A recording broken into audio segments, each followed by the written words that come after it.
Cuma saya hari ni saya dapat 3 tulisan berteman-teman. Agak menarik juga saudara. Pertama, sahabat saya, saudara Imam Melati. Dia selalu menghantar kiriman. Tapi hari ni saya rasa elok kalau kita berbincang sedikit. Sebab dia menzahirkan persoalan. Apabila Yang Amat Berhormat Datuk Seri Anwar Ibrahim mengumumkan bahawa antara, bukan bonus saya, ini antara rangsangan yang diberi kepada kaki tangan kerajaan sejumlah RM2,000 yang akan mula dibayar pada bulan Januari. RM2,000 untuk kaki tangan kerajaan dan RM1,000 untuk pesara serta bukan pesara. Jadi Imam Melati bertanya pada saya, dia kata perlu beri penjelasan. Sebab ada orang menuduh mengatakan wang RM2,000 dan RM1,000 itu adalah seolah pinjaman kepada rakyat. Saya kata tak betul. Sebab inilah sekarang ini yang sudah pun beredar, ada berlegar di kalangan warga kononnya pemberian RM2,000 itu pinjaman kerajaan pada rakyat. Mana mungkin boleh berlaku begitu saja. Itu adalah rangsangan ekonomi di mana bolehlah dianggapkan, dia tak sebut perkataan bonus. Itulah pemberian daripada kerajaan untuk meringankan beban warganya. Lebih-lebih lagi kaki tangan kerajaan yang B46, M46, M56 ke bawah. Begitu juga mereka yang berpencen. Kalau selama ini dapat 300, 500, sekarang dapat 1,000. Dan warga yang tak berpencen pun dapat 1,000. Ini bukan pinjaman, ini diberi terus, one off. Dan insya-Allah kalau ekonomi baik, maka kerajaan akan tambahkan lagi. Jadi pada saudara Imam Melati, saya nak jelaskan. Beritahu pada kawan-kawan kat kedai kopi tu. Saya. Sebab hari ni saudara, kalau mereka masuk dalam media-media sosial, teruk juga kena belasah. Bagi warga yang faham, yang tahu tentang keduduk perkara. Jadi mediumnya adalah kedai kopi. Mungkinlah saudara Imam Melati ni balik daripada solat di masjid, dia duduk kedai kopi, dia dengar. Bila dia dengar, dia kata tersinggung juga dia bila orang mengatakan bahawa rangsangan yang diberikan oleh Perdana Menteri melalui bajet itu konon-konon pinjaman. Bukan pinjaman. Itu one off. InsyaAllah lah. Baik, kita bersyukur. Begitu juga apabila saya mendapat kiriman adinda saya Pah Merah. Pah Merah ni aktif. Cukup aktif, lebih-lebih lagi dalam pembelaan terhadap Datuk Seri Najib. Mana-mana pun setiap kali perbicaraan Datuk Seri Najib, Pah Merah akan hadir di mahkamah. Begitu juga dengan sesuatu yang menyentuh soal kepentingan Melayu. Jadi hari ini Pah Merah hantar tulisan agak menarik. Dia kata 18 mereka, apakah mereka sudah menyesal? Dulu 18 kursi duduk dalam kerajaan. Sekarang ni 45 kursi jadi pembangkang. Inilah akibat terikut-ikut dengan kesombongan Tan Sri Muhyiddin yang menolak titah tuanku agar semua parti membentuk kerajaan. Ini tentulah ditujukan kepada ucapan daripada Timbalan Presiden PAS. Sebab dia kata dulu PAS dapat 18 kursi parlimen saja, tapi mereka berada dalam kerajaan. Sekarang ni ada 45 kursi, tapi jadi pembangkang. Jadi Pah Merah menulis mencatat pada saya, sebab itulah mereka berusaha, katanya, berulang kali untuk melakukan tebuk atap. Tapi mereka tersingkir apapun terhalang sebab adanya akta lombat parti. Dan sekarang ni seolah-olah kata Pah Merah mereka tak nampak jalan. Sebab itu mereka seolah-olah mula menyesal. Jadi jika mereka masuk kerajaan pada masa itu, mungkin mereka jadi parti kedua selepas Pakatan Harapan yang paling banyak kerusi. Pastilah jawatan Timbalan Perdana Menteri dan 10 menteri diberikan kepada mereka. Itu betul saya. Sebab UMNO cuma ada 26 kursi saja. PAS ada 48 kursi. Kalaulah waktu itu PAS dia tolak Perikatan Nasional, dia terus bersama dengan Datuk Anwar Ibrahim, tentulah PAS akan lihat lebih penting daripada UMNO kerana memiliki kursi yang banyak. Tapi sekarang ni tak ada lah. Sebab itu apa saja isu yang nak dibangkitkan, nak tebuk atap lah, nak mau berada dalam kerajaan, saya rasa dah terlewat. Tambah-tambah lagi apabila terdapat kenyataan-kenyataan yang menyinggung hati dan perasaan pimpinan kerajaan perpaduan. Apabila ucapan semalam, saya dengar semalam, Presiden PAS sendiri berkata, macam mana nak masuk dalam kerajaan perpaduan. Diibaratkan macam tong najis, saya giling kepala saya. Kenapa begitu ungkapan kata-katanya? Kemudian ada mengatakan bahawa seolah-olah dalam parti perpaduan ini ada orangnya banduan. Dia lupa saudara. Ramai pemimpin-pemimpin besar dunia adalah merupakan bekas dalam banduan. Jangan lupa saudara. Jadi dalam keadaan begini kita faham apa yang disuarakan oleh Tan Sri Haji Hadi itu ditujukan mungkinlah pada Tan Sri Anwar Ibrahim. Dan begitu dengan kluster mahkamah lah apa semua, dia lupa bahawa teman yang sekelambu dengan dia hari ini adalah kluster mahkamah. Tunggulah nanti. Jadi saya haraplah agar warga faham. Sebab itu saya santuni catatan Pah Merah. Jadi dia kata, mungkinkah mereka menyesal? Mungkin, saudara.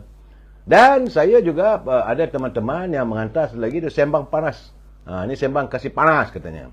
Sebab bila ada orang memberitahu padanya, ini hantar pada saya, saudara. Dia kata ada bekas wakil rakyat yang membelanjakan wang poket sehingga 30,000 sebulan untuk puspat khidmatnya. Dia wakil rakyat daripada UMNO lah dulu, saudara.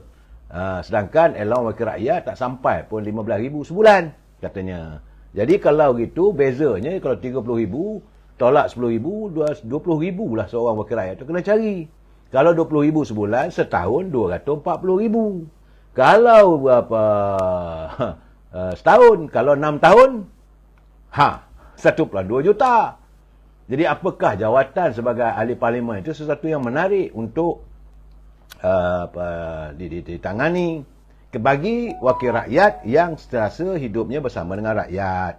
Tapi apa yang kita lihat hari ini, saudara, kebanyakan mereka melihat jawatan wakil rakyat itu untuk mengaut keuntungan dan kekayaan. Dan sekarang ni sebab tu ada antara mereka sudah merasa panas apabila era kepimpinan Dr. Anwar Ibrahim tidak mengizinkan lagi untuk sesiapa pun yang bernama wakil rakyat untuk mengembungkan ataupun mengaut kekayaan untuk keluarganya. Sebab pimpinan kerajaan perpaduan hari ini menentang kronisme, nepotisme dan korupsi. Sebab itu sekarang ini saya melihat bahawa kalaulah untuk menjadi wakil rakyat untuk menggapai keuangan, saya rasa sukar. Jadi tapi bagaimanapun dah pegang jawatan sebagai wakil rakyat ni, pikulah. Sebab dulu masa anda bertanding, anda bercakap nak bela rakyat, belalah sekarang ni. Jadi jangan pula cakap lain, buat lain. Itu gambarannya, saudara.